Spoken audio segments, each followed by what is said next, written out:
제가 맡은 원척 사사의 제조명, 문화 원척 사사의 제조명이라고 했습니다만, 원래 문화라고 하는 그를 붙잡고 오라자는 원척 대사의 본명입니다.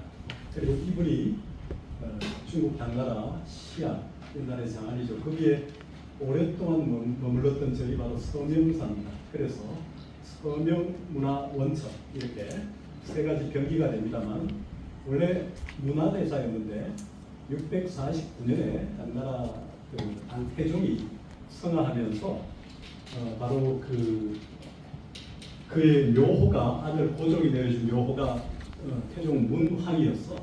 그 문자를 피해 가지고 문화대사를 쓰지 못하고 그 자임, 남자가 20살에 갖는 자임 원척을 썼습니다. 그래서 우리는 원척 법사로 알려져 있지만 사실은 649년 이전까지는 문화대사, 문화선이었다는 사실을 좀 알아주시기 바랍니다. 자, 문화대사는 603년에서 696년까지 사셨죠. 그래서 아마 1999년에 제가 하기로는 이제 원척 대사로 썼습니다만, 이분의 1300주년 입주기를 맞아서 경주의 동대 캠퍼스 이만 교수님이 유식 전공으로 1300주년 기념 학술 강연을 했던 것으로 기억하고 있고요. 동시에 이 포항 인근 경상도 지역에서 제가 설조 스님으로 기억하는데, 그분을 중심으로 한 200여 분이 객출해서 십실반으로 통일을 기원하는 종을 만들어서 장안 서안에 가서 서명사에 하나 종을 달고 의식을 치렀는데 아마 꽃비가 내렸다는 그런 기사를 제가 신문에 본 적이 있습니다. 문화대사는 알다시피 여러분들이 상당히 낯설 수 있을 겁니다만, 저는 가끔 강의할 때마다 서울의 가장 높은 산인 삼각산 하면 되게 북한산, 삼각산, 도봉산 하지만 거기에 그 원효봉과 의상봉이 있습니다. 만약에 이분이 다시 신라로 돌아왔다면 저기에 원척 궁이 하나 있을 수 있다 하는 정도로 그만큼 중요한 인물인데, 애석하게도 신라의 3대 고성인 원효, 의상, 원척, 원척 대사가 위죠. 원척, 원효, 의상 이렇게 세 분 있는데, 이분이 귀국을 못함으로써 우리 역사 속에서 사실 잊힌 존재가 되어왔습니다. 그러다가 근래 원척 법사가 다시 재조명되고, 제가 학위 논문을 쓸 한 30여 년 전에 왜 우리나라는 서명대사를 기리는 종파가 없을까 그런 생각을 사실 했었는데, 오늘 여기 와서 보니까 이곳이 서명종이라는 종명을 쓰고 원척 법사를 기리는 총본산이 되어가는 모습을 보면서 이제 좀 불교가 자리를 잡아가는구나 하는 생각을 좀 느꼈습니다. 원효종도 있습니다만, 원효종은 뭐 존재감이 좀 사실 별로 없는 것 같고, 의상종은 조계종의 주류니까 뭐 그렇다 치더라도, 서명대사는 활동 무대가 당나라 시안 서안이었기 때문에 또 이거는 남경이었죠. 그래서 오히려 국제적인 인물로서 원척 법사는 알려진 티벳 대장경에도 이분의 대표적 저서인 내시미경 소가 티베트로 번역되어서 입장되어 있고, 일본의 8세기 정도 되면 선주나 양변 같은 도성들이 원척 법사의 여러 신유식의 이론들을, 물론 이거는 부유되어 있지만 이런 것들을 종합해서 잘 인용하고 있는 부분이 있습니다. 그래서 이분의 이제 전체 저서를 보면 총 23부 108여 권 정도로 추정이 됩니다. 물론 이명 동사가 있습니다. 이름은 다르나 같은 책인데 현재 남아있는 것은 한 5종 정도. 그 중에 전체 저수를 보게 되면 6부 정도로 정의할 수 있는데, 23부 108여 권 가운데 반야중간계통, 우리가 반야신경을 중심으로 중이라는 철학을 세웠던 반야중간계통이 반야신경소를 비롯해서 만년정인당, 반야경소까지 한 4종 정도가 있습니다. 그 유명한 또 그 저술들도 반야계통이 있습니다만, 그다음에 법화천태계통에도 무량의경소라는 저술이 있었고, 최근에 일본에서 전해져 가지고 알려졌습니다. 그 사이는 이제 몰랐던 사실이고요. 최근에 박사도 나왔습니다만, 세 번째는 정토계통으로 무량수경소, 아미타교소처럼 2종 정도가 보이고요. 미륵계통의 1종, 아비달마 구사계통의 3종, 그 다음에 이제 그의 대표적인 주요 전공이라 할 수 있는 유식인명, 인명불교 논리학입니다만, 해심일경소를 비롯해서 성유식논소, 이게 현재 11권입니다. 흩어진 것을 모았던 그 외에 이제 성유식논 관련 저술이 차뇨, 응초, 강초 등 한 5종이 나올 정도로 대표자입니다. 이 성유식론이라는 것은 인도의 대성불교를 집대성했다 할 수 있는 세친보살의 유식 30속에 대한 10대 논사들의 추석을 호법 등 10대 보살 조록 압축한 저술이고, 그에 대한 최초의 추석서가 바로 원척의 성유신론 서입니다. 그의 현존 저술 5종 정도를 가지고 그의 사상을 조명해 볼 수밖에 없는데요. 성유신론 소 집일본은 원래 20권이었는데 한 10여 권 정도, 20권에 있는 그 경우에 이것을 집이라는 것은 1932년대 중국의 민국 시대 한 청정 같은 분이 집성한 것을 이제 1990년대 초에 우리나라에 들어와 있습니다. 그래서 성유신론 소가 중요하고요.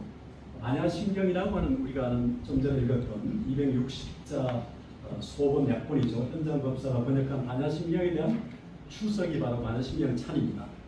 이 반야심경 찬은 하나 원척법사의 라이벌의식을 느꼈던 학자 후배인 사제인 규리대사의 반야심경 유찬, 거역한 유찬이 1년 정도 먼저 쓰인 것 같은데요. 다음에 썼던 것이 찬입니다. 원효대사의 반야심경 소가 있고요. 법장대사도 역시 반야심경 추석을 남겼습니다. 그 다음에 이제 무량의경소가 최근에 일본에서 입수돼가지고 그의 저술이 확정되었고요. 해심일경소는 현재 한역 10권으로 되어 있지만 한국불교전서 한국이 있던 1700년 동안 썼던 저술들 그러니까 전체 15책으로 집성되어 있는데 그 안에 제1책, 신라 3책, 고려 3책, 조선 4책, 보유편 5책인데요. 제1책에 원척, 그 다음에 이제 현장법사의 제자로 갔던 신라 출신 신방대사의 지장경 서문이 있고, 그 다음에 원효대사로 구성되어 있는데, 거기 첫 번째 들어있는 저술이 이제 원척법사 저술입니다. 그 해심일경 소는 당대한 인건데, 1950년대 이래 일본의 우역정치라는 학자에 의해서 한역이, 그러니까 원래 한역이 되어 있는데, 티벳, 그러니까 한역 중에 제5권하고 10권 정도 일부가 탈락이 되어서 티벳 대장경을 다시 티베트를 한문으로 한역을 해서 도엽정 전 학자가 복원한 것을 현재 한국불전서 제1책 안에 들어있습니다. 그 다음에 이제 인왕경수입니다. 그의 만년작이고요. 제가 오늘 발표할 주제도 만년작을 종합적으로 살펴보겠습니다. 원척은 그의 저술 목록을 근거로 또 그의 학문적 경향을 보면 기본적으로 유식가입니다. 그러나 반야 중간 사상을 수용해서 이 공유, 그러니까 우리가 존재를 비실제성을 중심으로 볼 거냐, 실체를 중심으로 볼 거냐는 관점에서 원척은 유식가임에도 불구하고 비실제성을 근거로 하는 반야 중간의 사유를 받아들임으로써 불교의 중도를 재청명하는 것, 부처님의 가르침에 중도를 재청명하는 그 입장을 취하고 있습니다. 그래서 성유식론 소가 유명하고 그 외의 저술도 이제 5가지로 대표됩니다만 이들을 중심으로 살펴볼 수밖에 없습니다. 자, 원척은 이제 인왕경을 주석하면서, 물론 인왕경은 구역 신역이 있습니다만 구역 인왕경이라는 주석입니다. 4가지 문으로 분별하고 있습니다. 일반적으로 다 보이는 부분들인데요. 바로 경의 제목을, 그 다음에 능전 교체, 소전 종지 이렇게 해서 이제 능전의 교체와 소전의 종지를 밝히는 부분, 일반 논사들이 보통 보이는 모습들입니다. 셋째는 이제 거기에 대한 유정에 대한 것, 넷째는 이제 경문에 따라서 하나 해석해가는 방식으로 구성하고 있습니다. 자, 인왕경 문장에 의해서 보면 현재 법수를 나타내는 것, 우리가 법수 있죠. 일엄교, 이제, 삼법인, 사성제, 오은, 육바람, 일칠갑지, 팔전도, 구차일, 십바람 이렇게 진리의 숫자를 가지고 이제 구성한 법수문에서는 이제 명구문이라고 해서 음성의 4가지 법을 교체로 삼는다면서 이 경의 명, 미, 구 이런 방식을 통해서 하나하나 낱낱이 그 언어학적 분석을 취하게 됩니다. 음성과 명미구라는 음성의 입장에서 이제 하나씩 설명해가는 방식을 취하게 됩니다. 이런 게 있습니다. 능전이라는 말은 이제 우리가 언어를 설명할 때 설명하는 언어라면, 말이라면 소전이라는 것은 설명되는 대상, 또 우리가 손가락이 있으면 손가락이 능전이라면 발은 소전이 됩니다. 신입형, 신입형처럼 지시어와 지시 대상이라는 이런 그 소실 언어를 빌리면 그런 말을 쓰듯이 설명하는 언어와 설명되는 대상이라는 이런 2가지 구도를 가지고 설명하고 있습니다. 두 번째, 인환경 문장에 의해서 원칙은 진실에 귀결시키는, 앞에서는 법수문의 입장에서 한번 밝혔고, 그래서 이제 귀신문에 따라서 진열 교체로 삼는다면서 바로 법본도 여의하고 충성도 여의하다면서 또 논리도 여의하다는 방식을 통해서 설명해 가는데, 그가 보이는 특징은 뭐냐면 바로 살바다종, 그러니까 인도에 29파가 있으면 그 설일체 유부라는 살바다종 비담 구사를 중심으로 구사론, 순정의론, 현정론, 대비과서론 같은 이런 설일체 유부의 입장에서라는 측면 하나고, 그 다음에 사우탄 그 경량구, 경부종, 부처님의 그 성을량을 중심으로 설명한 사성제 중심의 성실론, 그 다음에 대성의 용수보사, 용맹종, 유마경, 대기경, 설무구칭경, 미륵종, 이와 이렇게 대성에서는 용맹종인 반야중간과 미륵종인 이제 유가, 유식 이렇게 해서 네 개의 주요 학파를 대비해가면서 설명하고 있습니다. 다시 말하면 살바다와 경량구는 소성, 그리고 용맹종과 미륵종은 대성을 서로 비교해가면서 소성과 대성을 또 반야와 유식을 종합적으로 설명하는 그런 방식을 취하면서 명제의 교체를 정리하고 있습니다. 그래서 이제 인환경 소에서 보이는 부분은 이제 궁극의 이치, 인환경 종지를 3종 반야를 쓰라는 것이다. 이건 두 번째, 이제 이치를 쓰라는 것이다. 세 번째, 3종 법률을 쓰라는 것이다 하면서 무상을 종지로 삼는다는 얘기를 하고 있습니다. 아시다시피 반야라고 하는 것은 우리가 이제 근본지라고 얘기하죠. 그다음에 이제 그 근본지의 근거를 우리가 이루어서 짐작하는 후덕지를 얘기합니다만, 그 3종 반야 중에 특히 이제 문자 반야와 실상 반야와 관조 반야를 통해서 설명하는 방식을 취합니다만, 또 이제라는 것은 국업적 진리인 바로 진제와 방편적 진리인 속죄가 있죠. 부처님은 깨달음을 얻은 이후에 설법을 주저하시지 않습니까? 내가 얻은 깨달음은 너무나 깊고 거기에서 건기가 하얀 중생들은 도저히 알아듣지 못할 것이다라고 설법을 주저하시죠. 그런데 범천이 권척을 세 차례 해서 결국 부처님이 설하신 그 측면이죠. 그러니까 진리를 반야중간의 이제를 통해 설명하니까 국업적 진리와 방편적 진리를 통해서 설명하는 그런 입장에서 이제 풀어가는 방식이 있고요. 그 다음에 이제 교판이라는 게 있지 않습니까? 교판이라는 것은 우리가 장작을 쌀 때 가장 뒤에 오는 장작이 제일 위에 오르고, 그 다음에 사람들이 늦게 와서 사실은 제일 뒤에 앉는데 앞에 앉는 게 아니라, 부처님의 가르침이 인도에서 중국에 들어오니까 어떤 것이 먼저이고 어떤 것이 나중 것이며, 또 어떤 것이 더 최종이고 최초냐 이런 그 따지는 논리들이 생기게 되니까 중국의 현대 지자대사가 양장 남쪽에 남삼북칠이라는 그 교판을 세우고 바로 오시교판을 세우지 않습니까? 천태 오시교판, 그 다음에 화엄의 또 법장은 뭡니까? 오교식종판, 또 그 규기, 현장에 이제 규기법상은 3종 교판을 세우죠. 유식은 바로 3종 교판을 제1시교를 바로 아함을 중심으로 한 유교, 제2시교를 반야를 중심으로 하는 공교, 제3시를 바로 유식을 중심으로 하는 중도교를 세우죠. 그 중도의 입장에서 이제 3종 법률을 쓰랍니다만 제1종, 2종, 3종, 그러나 그 중에서도 무상을 종지로 삼는다는 방식이 원적급사의 중요한 특징입니다. 그가 유식관임에도 불구하고 바로 무상이라는 반야 공간을 수용하는 입장을 취해서 중도를 재천명하는 중도 입장에서 불교를 풀어간다. 그러니까 오히려 궁극의 중도교를 유식가들은 유식으로 본 겁니다. 반야가들은 반야로 보지만 그게 좀 다른 거죠. 그래서 이제 이 경을 반야를 종지로 삼았다는 것. 물론 인환경 자체는 반야경유로 분류가 됩니다만은 그 가운데서 반조들은 공의 이체는 실상 반야이고, 정덕하는 지는 관조 반야이며, 명전의 성서론 가르치면 문자 반야다. 이렇게 해서 반공품 제2품에서 세 가지 반야를 쓰고 있습니다. 두 번째는 이제 이 경의 종지는 이제를 밝히는 것이라면서 그 이제에 대해서 자리행을 밝히는 측면, 그러니까 자신의 이용을 밝히는 측면, 그 다음에 교화품에서는 이타행, 중생을 교화하는 그런 이타행을 밝힌다는 입장을 취하면서 공에 이친 진지에서 보면 수호하는 자와 수호되는 대상이 없고, 유의 교문인 세제에서 보면 수호하는 자와 수호되는 대상이 자리행과 이타행이 승리한다는 그런 거죠. 그런데 보살의 관문은 이 두 가지 행을 벗어나지 않기 때문에 이렇게 풀이한다는 그런 대목을 보여주고 있습니다. 자, 구곡적 질인 진제에서 보게 되면 수호하는 자와 수호되는 대상은 없습니다. 그러나 방편적 질인 세제에서 보게 되면 수호하는 자와 수호되는 대상이 있죠. 그래서 자리인과 이탕이 성립한다는 겁니다. 그런데 2절은 첫 번째 공이 치이고 두 번째는 속죄 유인을 우리가 하면서 이 제품에서 이제 그것을 자세히 설명하는 방식을 취하고 있습니다. 세 번째, 인왕경에 대해서 이제 세종께서 스스로 판정하시기를 세 가지 법륜 중에, 그러니까 제1법륜, 제2법륜, 제3법륜 할 때 세 가지 법륜 중에 무상을 종지로 삼는다, 이렇게 얘기하시는 거죠.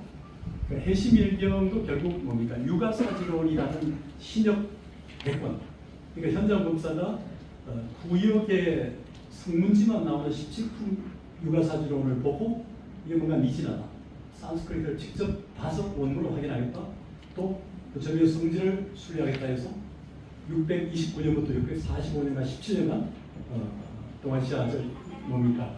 아시아 138개국을 순례합니다. 또 126개국은 현장을 갖고 12곳은 근처에까지 가서 전문을 통해서 기록한 게 그 유명한 제자 변기에게 구술해서 기록한 게 대담서기 12권입니다. 거기에 입각해서 보면 결국 돌아와서 100권으로 육아사지론을 번역했고, 그중에 제75에서 79권까지를 독립시켜서 성문 붙인 게 해심일경입니다. 이 해심일경이 바로 육아종의 소위 경전이죠. 거기에서 이렇게 써놨고, 그래서 그 10권짜리 주석이 바로 해심일경 수인데, 처음에는 성문성으로 발심해서 나가는 자를 위해서 사제적 사성제를 썼고, 사부와 함께 그렇다는 거죠. 다음에는 보살성으로 발심해 나가는 자를 위해서 무상의 법률을 써냈습니다. 바로 안야경덕이라는 겁니다. 예, 마지막에는 일체성으로 발심하여 나가는 자를 위해 요의를 설하셨다. 구급적 가르침인 요의를 설하셨다는 그런 입장으로 경을 설명하고 있습니다. 다음. 자, 이제 원척법사가 유식의 입장을 취하면서 가장 중요한 맥락을 취하는 게 바로 삼성론입니다. 삼성과 삼무성이라는 두 가지 이제 문제가 있는데, 존재를 바라보는 세 가지 인식이죠. 존재에 대한 세 가지 본성이기도 한데, 여러분 잘 아시지만 우리 캄캄한 골목을 갈 때 골목 속에서 밤에 새끼줄을 밟았을 때 새끼줄이 물컹하는 것을 보고 뱀으로 착각하는, 그러니까 존재를 바로 이렇게 착각 속에서 인식하는 변교 소집성을 이제 의타기로 인식하는 이론적 측면이 식론이라면, 육아행은 바로 그 변교 소집을 원성실성으로 전환하는 실存측면이라고 할 수 있죠. 근데 원칙은 바로 식론과 육아행을 통일적으로 파악하는 불교식의 총체적 세계에 입각해서 삼성론에 입각해서 유식을 정리합니다. 그래서 삼무성론이라는 것은 공이나 그다음에 이런 입장에서 존재를 파악하게 되면 이 변계 소집성은 뭐 그렇지라도 의탁이성까지 부정하게 되거든요. 의탁이성이라는 것은 모든 존재는 뭡니까? 상호 의존의 해석이 난다는 건데 그조차 부정한다는 이 논리가 쓸 수 없다고 보는 거죠. 그래서 원칙은 바로 삼무성론이 아니고 삼성론에 입각해서 유식을 바라보는데, 그 삼성론의 입장이 바로 식론과 육아행을 통합적으로 바라보는 관점이랍니다. 그래서 번뇌가 없는 지혜만이 아공과 법공의 경지를 정득할 수 있고, 이러한 이치에 의하여 진정한 공성을 정득할 수 있다. 이런 입장을 이제 원칙은 설명하고 있습니다. 그다음에 이제 원칙이 특히 주목하는 부분은 바로 이 의탁이성이라는 거죠. 골목에서 물컹하고 밟았던 그 새끼줄이 결국은 뱀이었다는 사실을 이제 뱀이 아니라 새끼줄이라는 사실을 알게 되는 것이 바로 그 변교 소집성이라면, 자세히 들여다보니까 새끼줄이나 말을 꼬아서 만든 지풀이었다는 사실을 알게 되는 거죠. 그래서 의탁이의 유를 긍정하는 입장을 이제 정당화하는 입장을 이제 육아학도는 취하고, 그 육아학도는 미력이나 이런 그 육아 호법이 되는 사람들입니다. 근데 청변은 이제 중간가로서 용수, 그다음에 그 제바, 또 청변, 불호 같은 이런 중간가인데 허망한 분별을 할 정도의 정견을 얻을 때 저절로 제거된다는 입장에서 이제 바라보는 선행 연구를 끌어와서 원적 자신은 사실은 육아계통임에도 불구하고 청변까지 아울러서 자신의 입장을 중도의 입장에서 재청하거든요. 그래서 육아학도와 청변의 논변을 재구성해서 의탁이의 유성과 의탁이의 공성에 대해서 각각 논변한 뒤에 호법의 학설을 원용했습니다. 호법은 유식 30성에 대한 세친의 10명의 논사 중에 그 자신의 유식에 충실한 입장이 바로 호법가인 반면에 오히려 중간의 사유를 수용하는 첨예를 바로 보나마티 아내죠. 아내 덕혜 같은 이런 논리까지를 다 수용을 해서 호법의 학설을 원용해서 유구학과 청밀학설을 비판적으로 종합을 하고 있습니다. 이런 건 좀 어려울 수 있을 것 같은데요.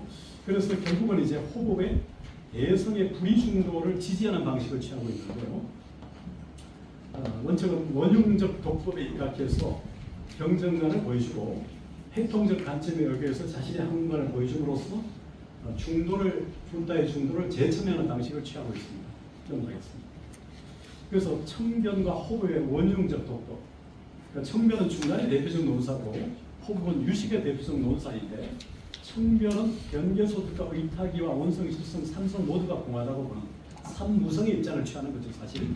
반면 호법은 변개 소집에 의해서만 공하고 그래서 이제 공유 논변이 시작되는데 결국 존재 세 가지 본성에 대한 관점 차이들이 큰 삼성설하고 삼무성설로 이제 논변 속에서 바로 원칙은 유식가의 논변이 삼성론에 입각해가지고 중도를 재첨예하는 입장에서의 원윤적 독법을 보여주고 있습니다. 그래서 공유 이집과 무유 이상인데 공집과 유식, 그다음에 이제 무상 유식과 유상 유식.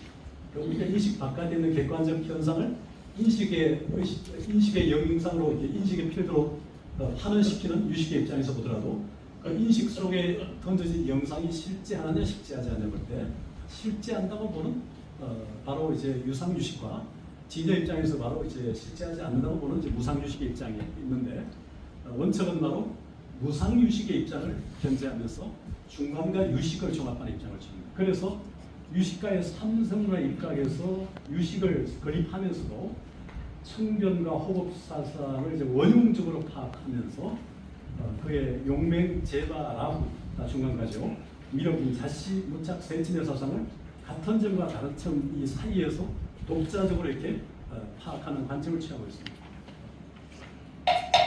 그래서 진재와 현장의 활동적 관점을 수용하면서도 특히 그 5성 각별설을 얘기하는 독상계와 달리 1성 개성을 얘기하는 입장을 통해서 인간에 대한 시선을 좀 더 확연하게 열어주는, 그래서 원칙은 유식가이면서 마녀중간을 받아들인 입장을 인간의 구원을 중시하는 정의적 관점 때문에 그렇게 했던 걸로 보이고요. 이거는 바로 중생을 평등한 존재일 뿐만 아니라 무한한 가능성을 지닌 존재로 파악하고 있기 때문에 이런 관점을 취했던 걸로 보입니다. 반면에 규기는 인간의 이제 차별의 관점, 5성 각별, 인간은 태어날 때부터 5가지 차별적 성품을 가지고 있다는 입장을 견지하다 보니까 결국 어떤 뭡니까 유식은 특히 법상은 그 삼성이 일성보다 위에 있다고 보는 그 유일한 학파인데, 그러나 우리 불교 일반은 일성이 삼성보다 위에 있다고 보는 게 일반적이죠. 예, 원법사는 그 서명적을 취하니까 제가 서명을 얘기하고 있는데, 예, 진저와 현장 사상의 회통적 관점에 의한 원효 사상은 결국 호법 현장에서만 충실했던 규기 사상과 크게 대비된다는 거. 그래서 오히려 원척법사는 부처님의 핵심 사상인 중도, 또 이제, 삼성 이런 측면을 취하면서도 원흉적인 경전관, 그다음에 이제 회통적인 이제 학문관을 가짐으로써 동아시아의 대표적 사상가로 자리매김했고요. 그의 사상은 원효 의상과 함께 동아시아 티벳이나 당나라, 신라, 일본까지 널리 영향을 미쳐서 오늘날까지 전해지고 있습니다.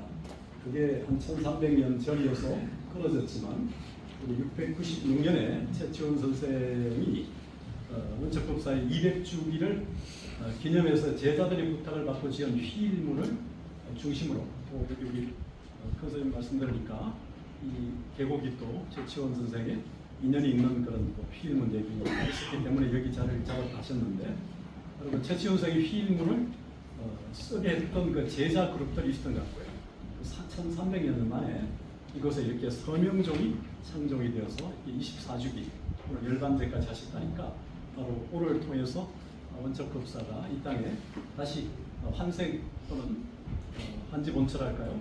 새롭게 자리를 잡은 것이 아닌가 하는 생각이 들면서요. 서명종이 우리나라의 주요 정당, 동아시아 불교의 주요 인물인 원척법사의 어떤 그 의지처 또는 원척법사를 뒷받침하는 그런 사찰이 되기를 크게 기대하겠습니다. 예, 감사합니다.